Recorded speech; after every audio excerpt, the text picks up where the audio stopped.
Welcome to another episode of Band Director Bootcamp, the podcast with productivity and wellness tips for busy band directors. I'm your host, Lesley Moffat, and I'm really grateful to be sharing this platform with you. As busy band directors, we know you don't have lots of time to watch lengthy professional development webinars, so we share 20-minute tidbits with takeaways you can use to support you in this awesome profession and in a healthy way. And having just finished up a quarter century, that's 25 years sorry, Jessica, that was probably pretty harsh. 25 years as a band director, primarily with 4th through 8th graders. So that's her zone of genius here she's going to talk about, but the tips apply everywhere. She's also a mom. She's got 3 kids and 2 dogs. And one of her favorite things she's ever done has been in the past, and she's going to get to do it again, being part of Saluting America's Band Directors Band, where she's marched in the Rose Parade and will be doing the Macy's Thanksgiving Day Parade in November. Oh, I've watched people do that on Facebook, and it just looked like so much fun. So Jessica, welcome to Band Director Bootcamp. Thank you, Lesley. Thank you so much for having me. And yes, it was the most fun. Shout out to all the SABDs out there. They're just such a fun group. A collection of band geeks all in one place. It was like heaven. I'm sure we're all going, yes. Oh man. Well, I know you're going to share with us 6 tips that have helped you stay like really streamlined with the things you do at school, and that has resulted in you having reduced your lesson planning time to 10 minutes a day, and you don't take work home, and your classes run more efficiently. So all the people out there listening to this that already got your shit together, you can just stop listening now. But the rest of you, hang on, buckle up, because she's full of information for us today. But before we jump into that, tell us a little bit about you. Why are you a band director? I mean, 25 years ago, lots of women weren't doing this. Right. It's so funny. And in my area, it's like we're almost all women band directors until we have a shirt. It says Lady Band Director, Santa Maria, California. Oh, how cool. It was the best. That was off a bad joke from a long time ago. But we're slowly grabbing some wonderful male educators into our mix here in our area. But yeah, it was just a really natural step for me out of high school. I'd never thought about doing anything else. So just, what else would I go to college for? This is what I do. I do it all day, every day. Why would I change what I do? So, here I am. Yeah, I think a lot of us, I was just talking to another guest, and that was our place. The band room was where we loved to be. And so it's like, why would I want to leave this? Just recreate it, just keep staying in school. So, and that age, you start the kids in 4th grade? We get to start our kids in 4th grade. In 3rd grade, they have, like 10 weeks-ish of classroom music, where they just get like an introduction to the basics of, singing or reading rhythms and all the different instruments in the orchestra. And then 4th grade, they're able to pop in and start on a band instrument. Although the last couple of years, I have decided to put them on recorders just because there's been such a decline in their readiness levels since COVID. So this year, my 4th graders ended up doing recorder all year. And next year, I'm hoping I can get them off by about January and get them switched over some instruments. But yeah, after that, they're all mine through 8th grade. And I get them playing really well. I send them off to the high school director. Oh, man. It's so fun to watch this beginning band process. I'm just in awe of all the things they can do. But I can't believe how you guys taught beginning band during COVID. I cannot imagine teaching online beginners. We won't go there, but there's a special place in heaven for people that were doing that, because man, oh man, I was in high school at that point still. So I didn't have that struggle. There were other struggles, but man. All right. Well, I know we want to talk about this. How come you became such a badass at this organizational piece that you were like, what motivated you to like this? Well, like you said, I don't take work home. And that's not just because I wouldn't spend all day, every day doing band stuff if I could. But once I get home, I have a different focus, right? I've got stuff I need to do here. And it used to be, taking the kids to baseball or soccer or basketball or whatever fun activity we were doing. And it's just not conducive to doing good planning when I was at home. So I learned to get it done. And, one of the good things that came out of COVID was using technology to help streamline that even more. So Google Slides became my go-to for keeping things set up. Really. And there's just some really good reasons to use those Google Slides if you're not already in a really effective way, not just slapping one slide up at the beginning of the day with all your information on one slide. So So what does it look like for you? Well, let's go through the steps. You talk about maintaining routines. What does that look like? The first thing is for me is because I have a squirrel brain. I can get sidetracked so easily, and it's only getting worse as I get older. So having a structured slide deck really helps me stay on task. But the side benefit to that is that it builds in predictability for the kids. And when kids know what to expect, you're going to see a huge reduction in their anxiety levels. They're going to be able to perform better for you because they know what to expect. They know it's coming, and they'll just feel better about coming into the room because they know what's going to happen. Mm-hmm.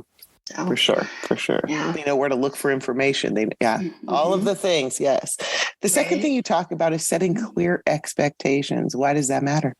Well, if they know what you want, they're much more likely to give it to you, or at least hopefully to attempt to try to give you what you want.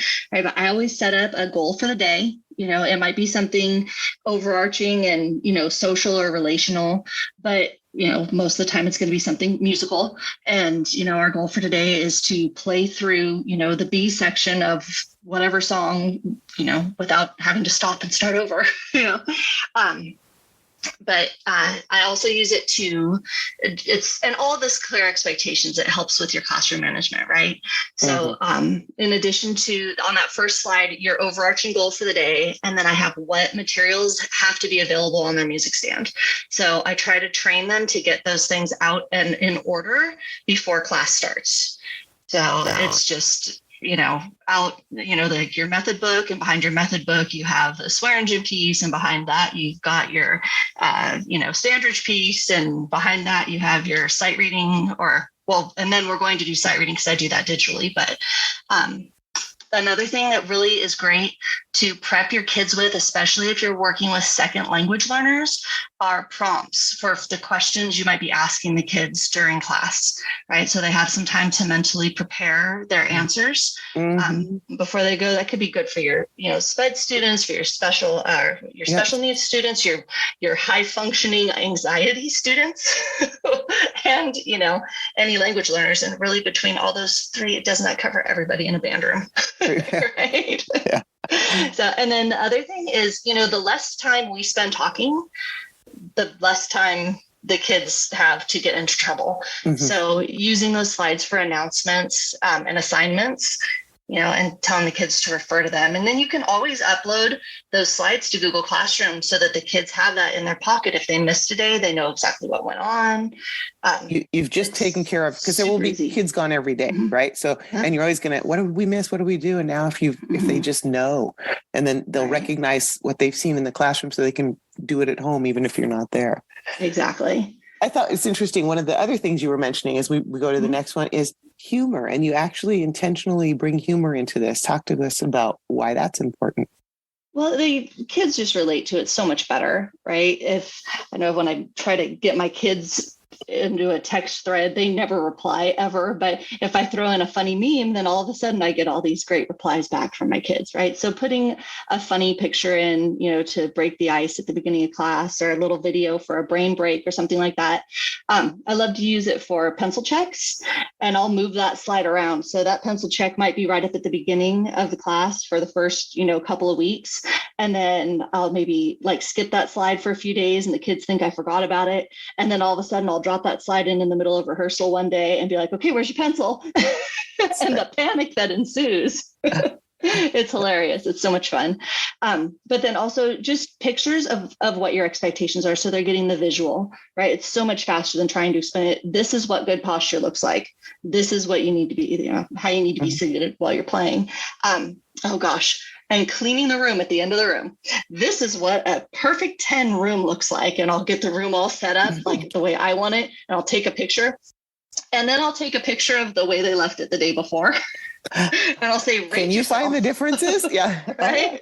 Which of these things is not like the other? But that was that was so much fun. I used that probably 2 years ago. I didn't use it as much last year. I wish I would have, but I just didn't for some reason or another. It's definitely coming back next year. But the year that I used it, man, those kids, I would have that every chair on its little Velcro dot. It was perfect every single day. Well, they like that structure and they're like, plus, yeah, then Stephanie, you forgot about it. And you're like, no, you don't always need the reminders, but then we'll bring them back. A couple other things. Let's talk about your, how helpful this has been to you and your students to have like this one-click access to materials. Oh gosh. So as you're going through your slides, right? And once I have my opening slide, then I'll have a slide for each piece, right? And then we'll talk more about updating later. But within that slide, you can embed a listening example. You could show them the score, right? There's so many of the songs on Pepper that have the score going through, and you could pause it and see like, hey, look at who's doing, where, so they can see what the other parts are doing. I use Sight Reading Factory religiously. And so I create customized links for each level of the classes, where then I will just drop my link straight in there, and it's one click and it goes straight there. I'm not clicking into music first and then clicking into Sight Reading Factory and then clicking into ensembles and then clicking into concert band. And by that time you've lost your entire ensemble. What am I looking for? Yep. Right. Yep. But having something preset that's one click and it's good to go. So, and then of course you can get your videos in, nobody needs to like hear me playing trumpet past, a good Twinkle, Twinkle, Little Star, right? But getting some professionals in there for the kids to see. And then you do a little bit of research and you can really find examples that reflect your kids that they can really relate to, people their age, people playing their style of music, people who look like them. And that is just world opening for the kids. So again, embedded, and it's one click and it takes 30 seconds as opposed to taking 5 or 10 minutes. Mm-hmm. I remember back in the day when we started, if I wanted to play music for the kids, I had to buy the CD and then remember to take it from home to school. And then my husband would say, where's the CD we bought? And why isn't it here? I'd be like, oh, end of the year, I'd be like, look what I found at school. So much easier, people. Oh, so much easier. Right. Oh, so much easier. Well, before we get to your final 2 pointers, I want to give our listeners a minute to think about how you can put some of the things we've been talking about during these different podcast episodes into practice in your own life. Welcome, Band Director Bootcamp listeners. If you're feeling a bit burnt out and are ready for support and accountability partners in your wellness and productivity, we have an amazing opportunity for you. Join our 90-day virtual bootcamp, a community initiative designed for busy band directors like you who love their job but seek a more sustainable approach. We'll meet weekly, discuss your wellness goals, and develop strategies to help you achieve them. We'll tackle productivity hacks and fine-tune systems for the upcoming school year. With 35 years of experience, I've got some tricks and tips up my sleeve that I can't wait to share. So, as we move into a new season of our lives, if you want to feel empowered and supported by like-minded individuals, this is your chance. Reach out to me at banddirectorbootcamp.com or click on the link in our show notes to schedule a 15-minute call. Let's ensure this is the right fit for you, get you signed up, and embark on this wellness journey together. Because together, we rise. And we're back with Jessica Hesselstein, who's been sharing several different tips that have helped her. And the big one is she spends about 10 minutes a day lesson planning. So she's going to talk about keeping admin happy and reducing that lesson plan time so it doesn't follow you home. So let's cover those in the last couple minutes here. All right. So happy admin, happy life, right? Now, I can probably say that I've had an admin walk into my class maybe 6 times randomly just to see how class is going in the last 25 years. And that is not even an exaggeration. Of course, outstanding the, formal observations and whatnot. However, I know that that's not the case for everybody. And some people have admins who are real sticklers and they want lesson plans and they want objectives stated and standards, obvious on every single, post them on the board and have them there all day. If you set your slides up to have your learning objectives and your state standards basically linked in, you never have to write those out again. It's copy and paste, right? Duplicate slide, update the learning objective for the day with the same standard that's there. And it's just so much less work. So. Yeah, and you're right. And that process helps you kind of get clarity too. And then the magic 10 minutes. You used a phrase. I can't remember what it was now. The first part of the year, the Oh, my first day of teacher planning that I am able to actually get away from the meetings and set some time for my own self. It takes me, gosh, let's see, last semester I was working with the world's greatest student teacher who was absolutely phenomenal. And I think even together and working him through it, it only took me about 4 hours. But, on your own, once you've got a feel for what you want to do for the year, this takes 2, 3, 4 hours, like a day of planning, however you work it. After that main battle session where you know what you're going to be doing with your kids, you know what your pieces are, and you know what your overall learning goals are, you set up these slides. And once you have a unit set, right? So maybe it takes 20 minutes on a day when you're rebooting your whole unit, right? But all you need to do to update your slides for the next day is update your measure numbers, increase your depth of knowledge level a little bit, reset your daily goal, change the page number for your method book. And all of that is, simple little clicks. And you've got a record of the things you've been working on too then. Yeah. Right? I never delete. Delete. Right? You can look back. There's lots of skipping. Yeah. But yeah, there's no deleting, and it's all right there. And if you share that document with your administrators, then they can see in real time what you're working on with each of your classes every day. Yeah. Gosh. So. These are just, when we were speaking before this, you said it seems like such obvious stuff. And I know on a lot of these podcasts, guests coming here, we're saying some very similar things. But it's because these things are tried and true. And the people coming on here have figured this out.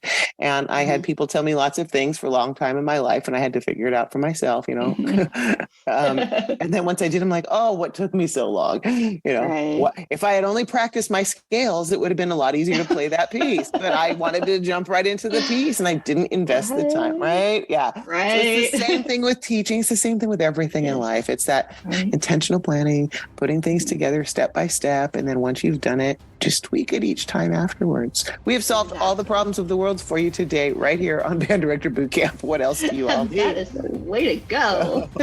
So, hey, Jessica Hesselstein, thank you so much for coming and being a guest today. We're going to all look for you at the Macy's Thanksgiving Day Parade. You got all right. Now that we'll be going, I know her. I'm in the piccolo line. All right. We'll be watching for you. And I want to thank all of you listeners who keep showing up and making a difference in kids' lives every day through the magic of music education. The work you do matters, and so do you.